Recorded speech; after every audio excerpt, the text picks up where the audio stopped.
नमस्कार दोस्तों, एक बार फिर से आप सभी दोस्तों का आपके अपने YouTube चैनल यूएंट वीटीवी पर बहुत बहुत स्वागत है। दोस्तों आज जो दिन भर की फटाफट बड़ी खबरें, मुख्य समाचार सामने निकल के आ रहे हैं दोस्तों, एक एक करके चलेंगे।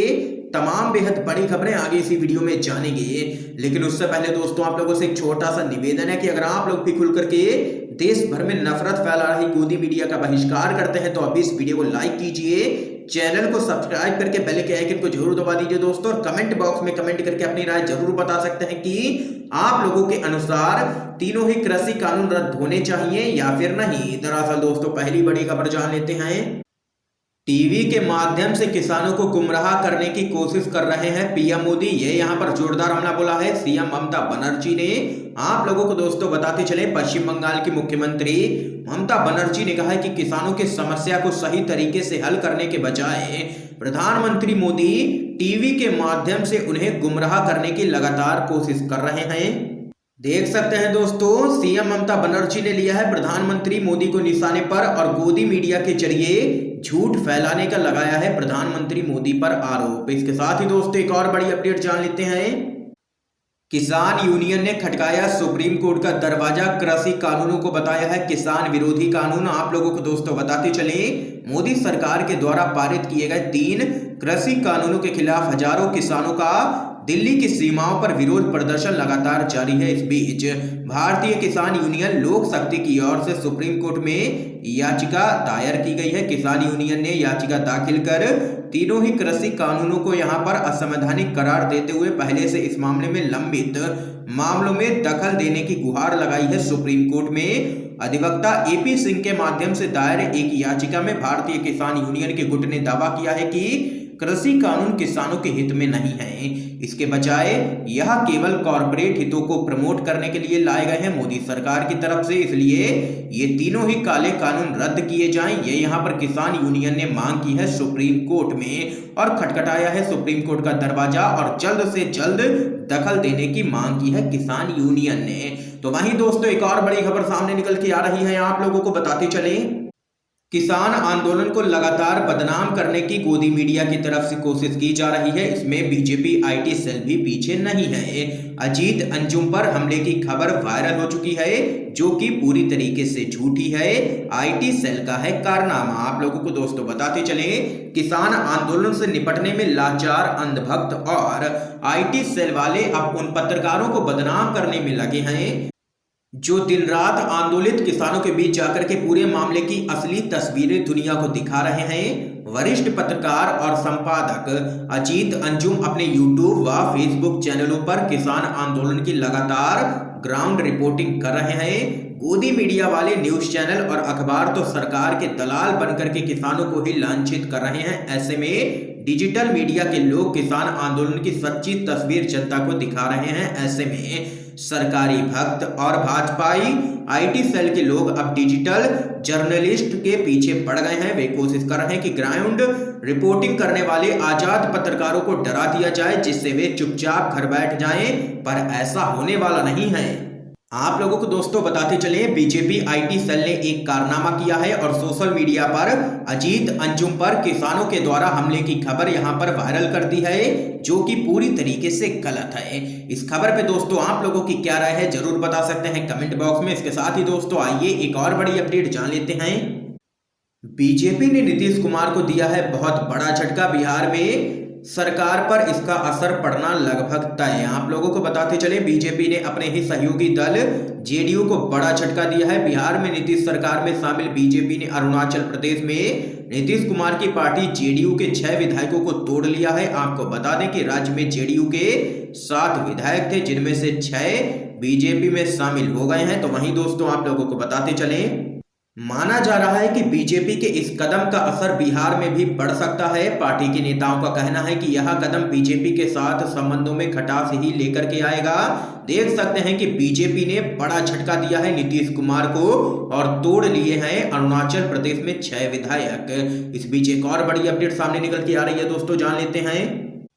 किसान आंदोलन में हो रहे अंबानी अडानी के विरोध के बीच सोशल मीडिया पर अचानक जियो के लोगो वाली अनाज की बोरियों की तस्वीरें यहां पर जबरदस्त वायरल हो चुकी हैं और इन तस्वीरों की बाढ़ सी आ गई है। किसी पर जियो बेस्ट सरबती गेहूं लिखा है, तो किसी पर जियो finest quality Indian pulses.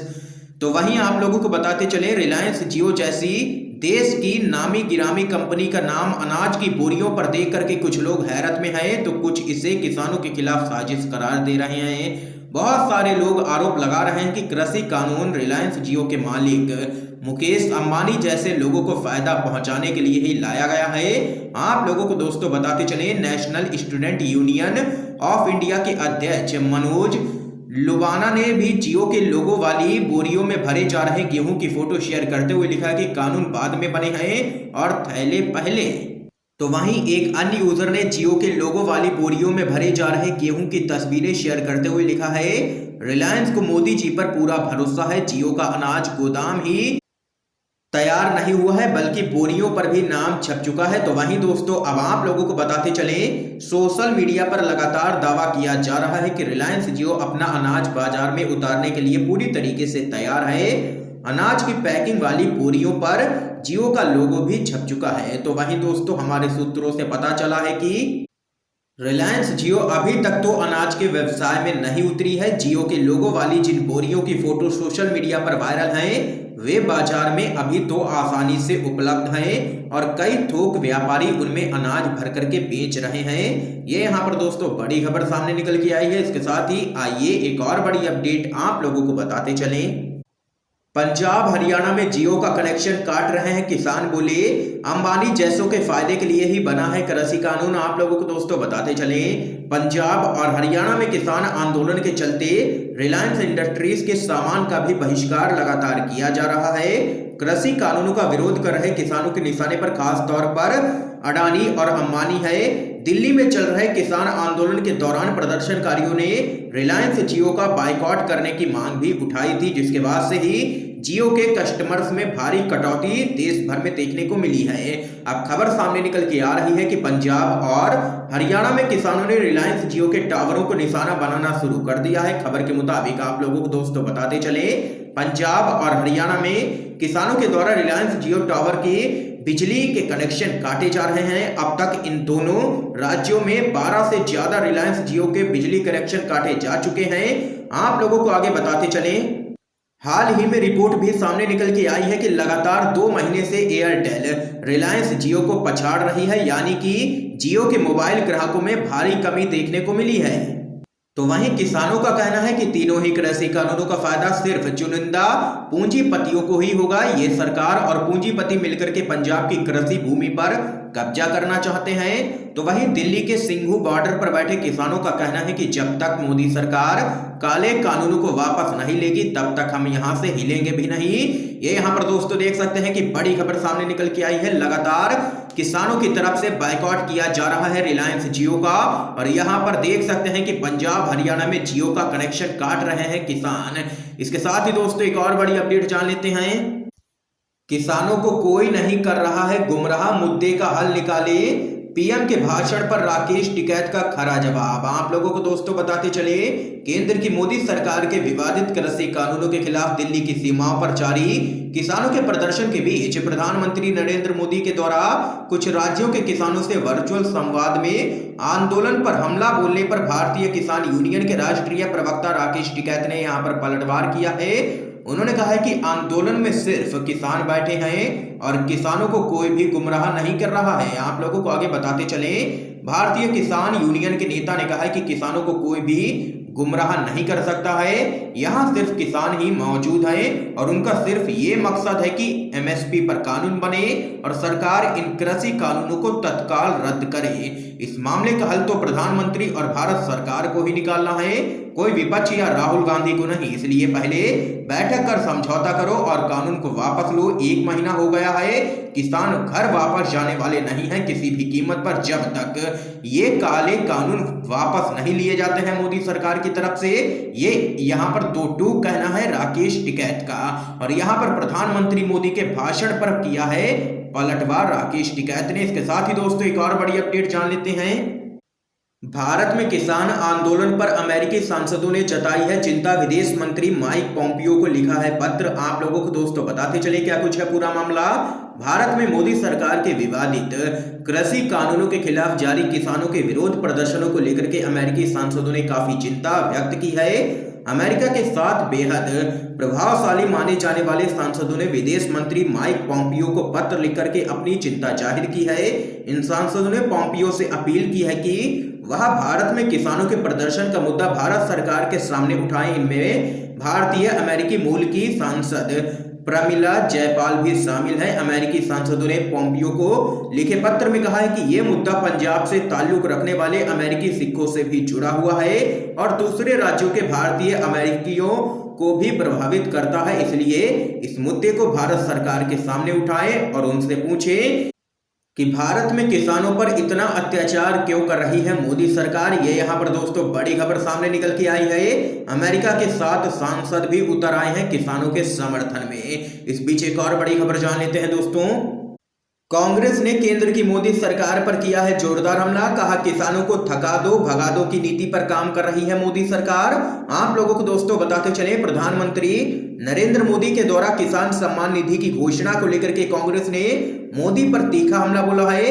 Congress party ने आरोप लगाया है कि मोदी सरकार किसानों को थका दो और भगा दो की नीति पर काम कर रही है, लेकिन देश का किसान कमर कसकर आंदोलन के लिए उतरा है और जब तक तीनों काले कानून वापस नहीं होते हैं वहां हटने वाले नहीं है। किसान मुंहतोड़ जवाब देंगे। पार्टी की ओर से महासचिव रणदीप सुरजेवाला ने यह टिप्पणी करते हुए मोदी से पूछा है कि किसान सम्मान निधि लगभग 5.5 करोड़ किसानों को क्यों नहीं दी जा रही है, आखिर उन्हें क्यों इसके दायरे से बाहर रखा गया है। तो वहीं सुरजेवाला ने आगे कहा है कि प्रधानमंत्री टीवी पर सफाई और उनके मंत्री चिट्ठियों की दुहाई तो देते हैं, मगर मुट्ठी भर पूंजीपतियों की सेवक मोदी सरकार किसान दुश्मन बन बैठी है। कड़वा सत्य यह है कि मोदी सरकार राजनीतिक बेईमानी, धूर्तता व प्रपंच का सहारा लेकर के समस्या का समाधान करना ही नहीं चाहती है। ये यहाँ पर दोस्तों देख सकते हैं कि कांग्रेस पार्टी ने घेरा है मोदी सरकार को और यहाँ पर बताया है मोदी सरकार को अंबानी और अडानी की सरकार। इस बीच एक और बड़ी खबर सामने निकल के आ रही है दोस्तों। और भी तेज हुआ विरोध। हरियाणा के कई टोल प्लाजा पर किसानों का कब्जा। आप लोगों को दोस्तों बताते चले नए कृषि कानूनों का विरोध कर रहे किसानों का आंदोलन एक बार फिर से गर्माता हुआ दिखाई पड़ रहा है। इसके चलते हरियाणा में कई हाईवे ऐसे रहे जहां पर टोल टैक्स वसूली बंद कर दी गई। जानकारी के अनुसार राज्य के कई टोल प्लाजाओं पर वसूली यहां पर पूरी तरीके से बंद कर दी गई। तो वहीं ऐसे भी कई टोल प्लाजा रहे जहां पर किसानों ने कब्जा कर लिया और कर्मचारियों को टोल टैक्स लेने से रोक दिया। देख सकते हैं कि दिन पर दिन यहां पर किसान आंदोलन तेज होता जा रहा है, क्योंकि मोदी सरकार किसानों को लगातार नजरअंदाज कर रही है। उनकी मांगों की तरफ मोदी सरकार ध्यान ही नहीं दे रही है। इसलिए किसानों के तरफ ये मजबूरी है कि उनको अपना आंदोलन यहां पर अब तेज करना ही पड़ रहा है। इस बीच एक और बड़ी खबर सामने निकल के आ रही है दोस्तों, जान लेते हैं। राजस्थान के मुख्यमंत्री अशोक गहलोत बोले राष्ट्रपति पर भारी दबाव है, 4 राज्यों के सीएम नहीं कर पा रहे हैं उनसे मुलाकात। आप लोगों को दोस्तों बताते चले कृषि संबंधित नए कानूनों पर किसानों का दिल्ली की सीमाओं पर पिछले 1 महीने से प्रदर्शन लगातार जारी है। किसान इन तीनों ही कानूनों को वापस लेने की मांग पर अड़े हुए हैं, जबकि मोदी सरकार का कहना है कि वो इन कानूनों को रद्द नहीं करेगी। इस बीच राहुल गांधी की अगुवाई वाले कांग्रेस प्रतिनिधिमंडल की तरफ से राष्ट्रपति रामनाथ कोविंद से मुलाकात कर 2 करोड़ हस्ताक्षर सौंपने के बाद अब राजस्थान के मुख्यमंत्री अशोक गहलोत ने कहा है कि राष्ट्रपति के ऊपर भारी दबाव है। उनका कहना है कि 4 राज्यों के मुख्यमंत्री राष्ट्रपति से मिलना चाहते हैं, लेकिन उन्हें समय नहीं दिया जा रहा है। गहलोत ने कहा है कि पंजाब, राजस्थान, छत्तीसगढ़ और पुडुचेरी के मुख्यमंत्रियों ने राष्ट्रपति से मिलने का अनुरोध किया है, लेकिन हमको समय नहीं दिया जा रहा है और राष्ट्रपति पर भारी दबाव है मोदी सरकार का। ये यहाँ पर बड़ा बयान सामने निकल के आया है राजस्थान के सीएम अशोक गहलोत का। इसके साथ ही दोस्तों आइए एक और बड़ी खबर आप लोगों को बताते चले। केंद्र सरकार ने किसानों को जो धोखा दिया है उसका खामियाजा मोदी सरकार को उठाना ही पड़ेगा। ये यहाँ पर कहना है सचिन पायलट का। किसान को किसानी करनी है या मजदूरी करनी है, ये निर्णय केंद्र सरकार को करना होगा। इस मुद्दे पर हम एकजुट हैं। जब तक हम में ताकत है हम विरोध करते रहेंगे। केंद्र सरकार ने किसानों को जो धोखा दिया है उसका खामियाजा सरकार को उठाना पड़ेगा। ये यहाँ पर बड़ा बयान सामने निकल के आया है कांग्रेस पार्टी के नेता सचिन पायलट की तरफ से। तो वहीं दोस्तों अगली बड़ी खबर जान लेते हैं। टीएमसी ने लगाया भाजपा पर आरोप, पश्चिम बंगाल के किसानों को गुमराह कर रही है मोदी सरकार। आप लोगों को दोस्तों बताते चलें, तृणमूल कांग्रेस यानी कि टीएमसी ने केंद्र सरकार पर आरोप लगाया है कि वह बार बार यह कहकर पश्चिम बंगाल के किसानों को गुमराह कर रही है कि राज्य सरकार ने उन्हें प्रधानमंत्री किसान निधि सम्मान योजना के तहत नकदी लाभों से वंचित किया है। तृणमूल सांसद सौगत राय ने कहा है कि भाजपा बार बार कह रही है कि पश्चिम बंगाल के किसानों को इस योजना के तहत मिलने वाले नकदी लाभों से वंचित किया जा रहा है, यह बिल्कुल भी सही नहीं है। तो वहीं मुख्यमंत्री ममता बनर्जी ने केंद्र सरकार से कहा था कि वह किसानों को प्रत्यक्ष रूप से नहीं बल्कि राज्य सरकार के जरिए नकदी प्रदान करे। उन्होंने कहा कि मोदी सरकार की मंशा राजनीतिक लाभ उठाने की है। यह यहाँ पर दोस्तों आज की तमाम बेहद बड़ी खबरें सामने निकल के आई हैं जो आप लोगों ने UNVTV पर जानी है। इन खबरों पे आप लोगों की क्या राय है जरूर बता सकते हैं कमेंट बॉक्स में कमेंट करके। और अगर वीडियो पसंद आया हो तो इस वीडियो को लाइक कीजिए, ज्यादा से ज्यादा शेयर कीजिए ताकि आप सभी के दोस्त भी इन खबरों को जान सकें। वीडियो देखने के लिए दोस्तों आप सभी का बहुत बहुत धन्यवाद।